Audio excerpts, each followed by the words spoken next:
நாம காஞ்சிபுரத்தில் பேசும்போது நம்மளுடைய விஷன் என்னன்னு சொன்னோம். இப்போ அதனுடைய கண்டினியூஷனா சில விஷயங்கள் இங்கே நான் சொல்லணும்னு ஆசைப்படுறேன். இப்பவும் சொல்கிறேன், உறுதியாக சொல்கிறேன், சத்தியமாக சொல்கிறேன்.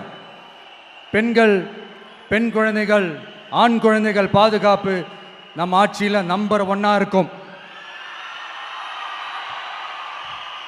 சட்டம் ஒழுங்கு ரொம்ப ரொம்ப ஸ்ட்ரிக்டாக இருக்கும். அரசு பள்ளிக்கூடங்களும் கல்லூரிகளும் முதல் தரமாக இருக்கும். போட்டி தேர்வுகளுக்குன்னு லட்சங்களை கொட்டி தனி கோச்சிங் சென்டர் போய் படிக்க அவசியமே இருக்காது.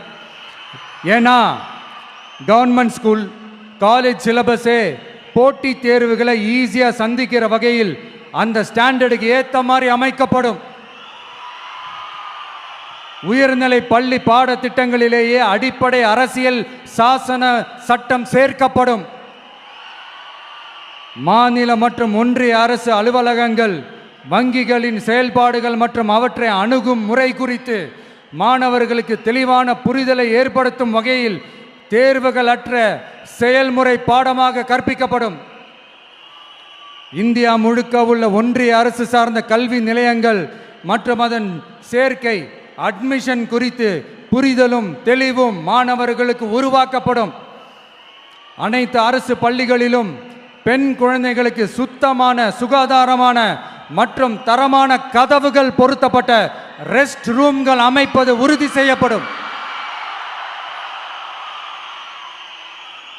போதைப் பொருட்கள் இல்லாத தமிழகம் உருவாக்கப்படும். மாவட்ட கலெக்டர்கள் மற்றும் எஸ்பிக்களில் சரி பாதி பெண்களாக இருக்கும்படி செய்வோம்.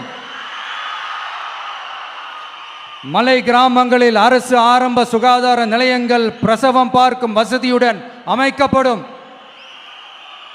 பஸ் போக்குவரத்து இல்லாத கிராமங்கள் மற்றும் மலை கிராமங்களே இல்லை என்ற நிலை உருவாக்கப்படும்.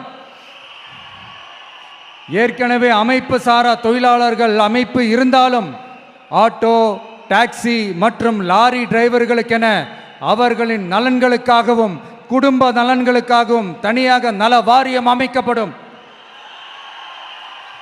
தென் தமிழகம் உட்பட தமிழகத்தின் தேவையான பகுதிகளில் தொழிற்சாலைகள் அமைக்கவும் தொழில் வளம் பெருக்கவும் தனி கவனம் செலுத்தப்படும். விவசாயிகள், மீனவர்கள் மற்றும் நெசவாளர்களின் கருத்துக்களை அறிந்து அவர்களுக்கான திட்டங்கள் காலத்தின் தேவைக்கேற்ப உருவாக்கப்படும். இப்போ நம்ம ஸ்டாலின் சார் அறிவாலயம் பக்கத்தில் யாரு நடந்து போனாலும், அறிவாலயம் பக்கத்தில் யாரு நிழலுக்கு ஒதுங்கினாலும் கூட்டணியில் சேர்த்துக்கிறார். அந்த வச்சிருக்கிற பணத்தில் ஒரு பங்கு ஒன்று கொடுத்து, அதுக்கு பேர் கல்லாப்பெட்டி கூட்டணின்னு வச்சிருக்கிறேன். அந்த கல்லாப்பெட்டி கூட்டணியை ரொம்ப கஷ்டப்பட்டு சேர்த்திருக்கிறார்.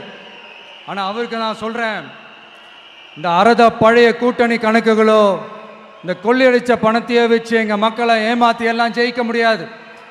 ஏன்னா இது மாபெரும் மக்கள் சக்தியான வித்தியாசமான விசில் புரட்சி எலெக்ஷன்.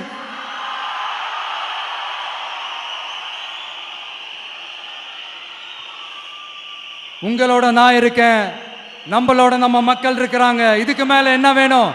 கான்ஃபிடென்ட்டா இருங்க, நல்லதே நடக்கும், வெற்றி நிச்சயம். மீண்டும் சந்திக்கும் வரை நன்றி, வணக்கம்.